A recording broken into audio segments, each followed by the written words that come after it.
ဒီဘက်မှာလှုပ်လှုပ်ချင်တဲ့သူတွေအတွက်အဓိကကြုံရတဲ့ဒီအလုပ်ချိန်အပြောင်းလဲလေးပေါ့နော်အဲ့ချက်ကလူတိုင်းဒီပါကြုံရတယ်တော်တော်များများပေါ့နော်ဘာလဲလို့ကျွန်တော်ပြောရမယ်ဆိုလို့ရှိရင်ဒီဘက်မှာလှုပ်တဲ့တော်တော်များများကတော်တော်များများနော်100မှာ90% 80% လောက်ရှိရပေါ့နော်အဲ့လောက်ရှိတယ်အဲ့လောက်ကညဘက်တွေပဲ night light တွေပေါ်တာကိုပြောချင်တာလေအဲ့တော့ညဘက်တွေပဲတော်တော်များများကအလုပ်လုပ်ကြရတယ်ပေါ့နော်ဥပမာတချို့အလုပ်တွေဆိုလို့ရှိရင်ညနေ3 နာရီလောက်ကနေစဝင်တယ်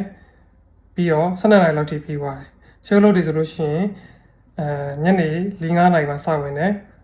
1 နာရီ2 နာရီလောက်ထိပေါ့နော်အဲ့လိုမျိုးထိတွားမျိုးလည်းရှိတယ်အဲ့တော့တော်တော်လေးကိုညားတတ်တယ်ပေါ့နော်ကျွန်တော်ကိုယ်တိုင်ကလည်းရင်တော့အဲ့လိုမျိုးလေး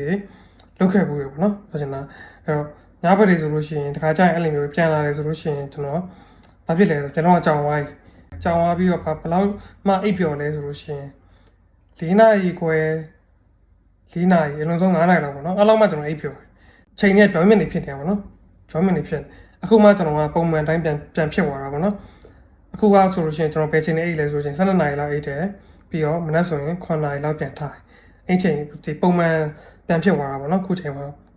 အဲ့ဒါပို့ပြီးတော့အဆင်ပြေရပေါ့နော်လူတယောက်တော့လေပို့ပြီးတော့ကိုအဲ့ချိန်မှာအိပ်ရရဲဆိုတဲ့အရာကိုယ့်ရဲ့စိတ်ကိုလည်း fresh ဖြစ်စေရပေါ့နော်အားကြောင့်လို့အရင်တော့ဆိုလို့ရှိရင်မနက်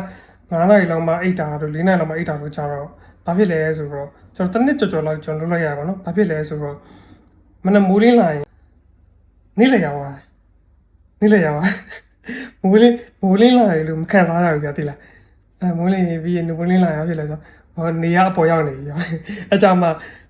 မနက်စာစားစဉ်းစားကြည့်မယ်နော်နေရပေါ်ရောက်မှမနက်စာစားအဲ့ feeling ကြီးပြောရင်တော့တိတ်ကျွန်တော်တယောက်တည်းမြင်ပါတော့တိတ်မကြိုက်ပြောရင်ဘာဖြစ်လို့လဲဆိုတော့နောက်တနေ့ပြောင်းသွားတယ်လို့ခံစားချက်ကိုမရဘူးပြတိလား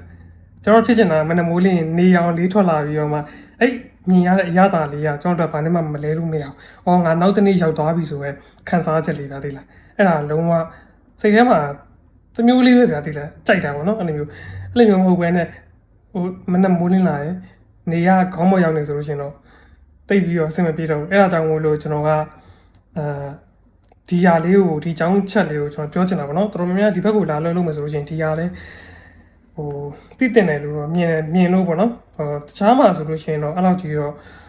မဖြစ်မှာမဟုတ်ပါဘူးညဘက်တွေအဲ့လောက်လွတ်လွတ်မှာတော့မဟုတ်ပါဘူးကျွန်တော်သိရတော့ပေါ့နော်ဒီဘက်တွေပါကတော့တော်တော်များညဘက်တွေတော့လွတ်မယ်ပေါ့နော်တချို့ဟိုမှာဟိုတယ်မှာလုပ်မယ်ဆိုရင်ယောက်ျားလေးအနေနဲ့လည်းထားပါတော့ reception ဆိုလို့ရှိရင်လည်းnight ပေါ့နော် night shift တွေလို့စဉ်းစားကြည့်တညာလုံးမရဘူးအဲ့လိုမျိုးတွေရှိရပေါ့နော်အဲ့တော့ဘာဖြစ်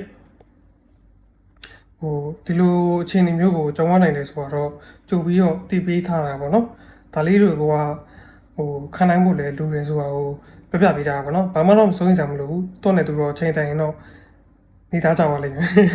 အဲ့လိုပေါ့နော်နေသားကြပါလိမ့်မယ်ဒါပေမဲ့အကြာကြီးတော့အဲ့လိုမျိုးတော့မဖြစ်စေချင်ဘာဖြစ်လို့လဲဆိုတော့ကျွန်တော်ညဘက်ဆိုလို့ရှိရင်ပုံမှန်ချိန်မှာအိတ်ကမယ်ပုံမှန်ချိန်မှာထားရမယ်ဆိုတော့အရာလေးကိုတော့ဖြစ်စေချင်တယ်ပေါ့နော်ဒီလားဒါတော့ကျွန်တော်သဘောပြရတာပါဘာလို့ဆိုတော့ကျွန်တော်တို့ခန္ဓာကိုယ်ကကြောက်လဲပုံမှန်တိုင်းတွားသူလေပန်းနေရမလို့လေကိုအိတ်ချင်တဲ့အိတ်တယ်အိတ်ချင်တဲ့အိတ်ပြီးထားချင်တဲ့အချိန်မှာထားမယ်ဆိုရှင်ကိုယ့်ရဲ့ပြောမယ်ခန္ဓာကိုယ်ကအများကြီးကျန်းပါတယ်ပေါ့နော်ကိုကျန်းမာရေးကိုအဓိကပြန်ပြီးကြည့်တာပေါ့နော်ဒါလေးကိုလည်းကျွန်တော်ပြောပြပေးချင်တာပါပြီးတော့ဒီဘက်မှာရောက်လာတဲ့အခါမှာလည်းအခြေအနေလေးကဘယ်လိုမျိုးဖြစ်တယ်ဆိုတော့ကျွန်တော်ပြောပြချင်တာပေါ့နော်ဒါလေးတို့သိထားမယ်ဆိုလို့ရှိရင်အများကြီးကိုစဉ်းစားတတ်မယ်ပြီးတော့ကိုနဲ့တကယ်ကိုင်စဉ်းစားလို့ရတာပေါ့နော်ဒါလေးကျွန်တော်အဓိကပြောပြပေးချင်တာဖြစ်ပါတယ်တကယ်လို့ဒီဗီဒီယိုလေးကကိုအတွက်ကြိုးရှိရတယ်ဆိုလို့ရှိရင်ကျွန်တော်အများကြီးဝမ်းသာတယ်ပေါ့နော်ဒီတကူသိချင်တာဆိုလို့ရှိရင်လည်းခင်းနာကွန်မန့်လေးမှာရေးပေးတော့ပါပေါ့နော်ပြီးတော့လည်းမျိုး repost လုပ်ထားလို့လည်းရတယ်နောက်တစ်ခုကကျွန်တော်မစမှုပေးတဲ့အရာလေးသိချင်တယ်ဆိုလို့ရှိရင်လည်းကျွန်တော် pin post လုပ်ထားရမှာသွားပြီးကြည့်ပြီးလို့လည်းရပါတယ်ပေါ့နော်ကျေးဇူးမိုက်တက်ပါတယ်ဆုံးဖြတ်ကြည့်ပြီးတော့နော်